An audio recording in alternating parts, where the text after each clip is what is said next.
Salut et bienvenue dans cette vidéo de présentation du nouvel iPad 2019. C'est le dernier modèle sorti par Apple, mais ce n'est pas forcément le plus performant.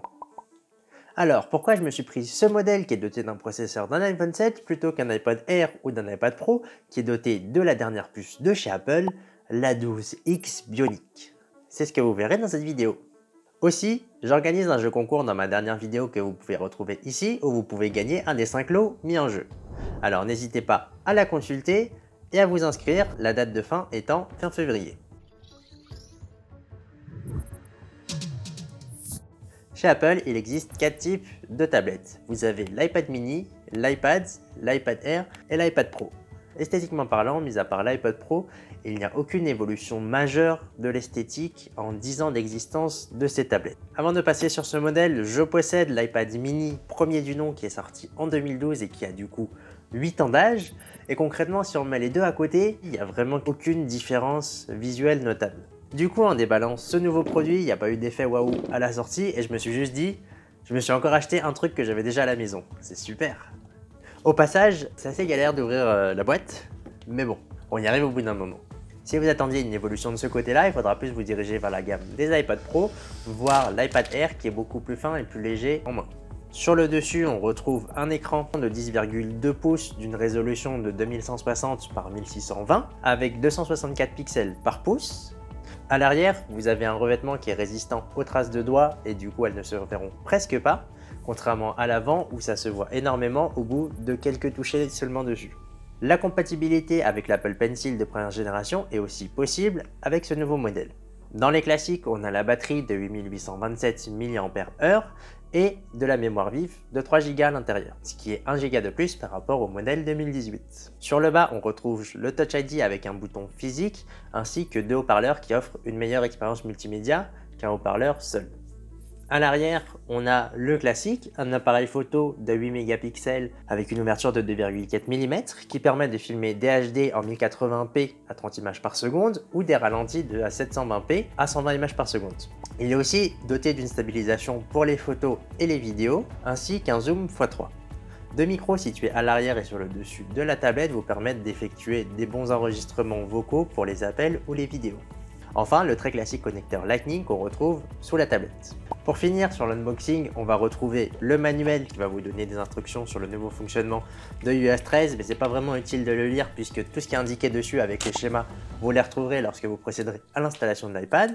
Ensuite, vous avez le câble de charge pour votre tablette ainsi que l'énorme chargeur secteur de 10 watts. En plus de ça, je suis très déçu de ce chargeur puisque c'est exactement le même que mon iPad 2 que j'ai acheté en 2011. Et donc en 9 ans de différence, il n'y a eu aucune évolution majeure sur ces chargeurs et j'aurais préféré soit une réduction de taille de ces chargeurs 10 watts qu'on peut retrouver à une taille beaucoup plus petite et beaucoup plus standard, ou de quelque chose qui me permet d'avoir de la charge rapide.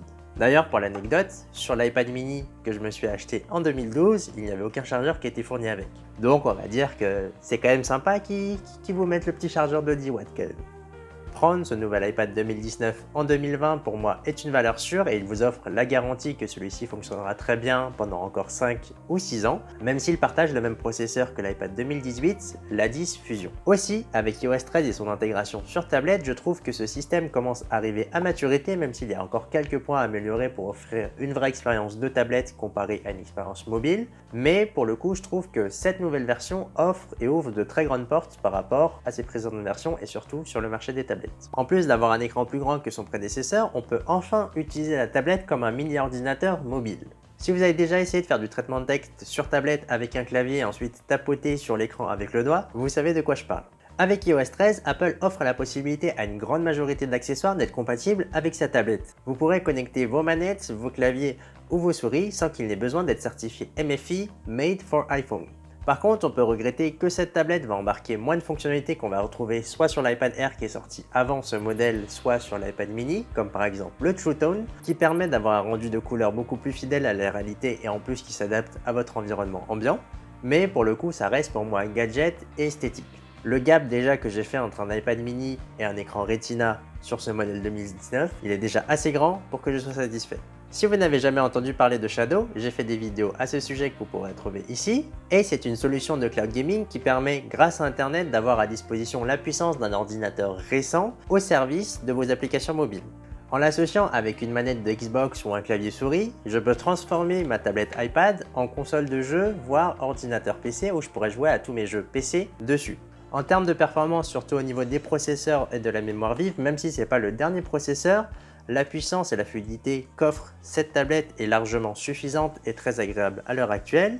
Et pour l'utilité que j'en fais, qui est d'utiliser une puissance externalisée à cette tablette pour la mettre ensuite à l'intérieur, je n'ai pas besoin d'avoir une tablette qui possède le meilleur processeur et le plus de mémoire vive possible. Si après vous cherchez beaucoup plus de puissance comme une vraie tablette tactile avec l'iPod Pro ou des puissances vraiment propres au système d'exploitation de Apple, investir dans les modèles beaucoup plus chers est une bonne idée. Par contre, pour le reste, que ce soit vidéo, photo, etc., de toutes les manières, sur tablette, on aura toujours un train de retard par rapport à ce qui existe sur les téléphones. Pour moi, la différence de prix ne vaut pas du tout le coup dans une optique où on arrive à récupérer de la puissance au travers du cloud. Le plus important pour moi était donc de réduire l'investissement initial tout en profitant des nouvelles fonctionnalités associées à iOS 13 de la manière la plus efficace possible. J'en ai fini avec cette vidéo. Si vous l'avez appréciée, n'hésitez pas à le mettre dans la section des commentaires, à mettre un pouce bleu ou vous abonner. À la prochaine!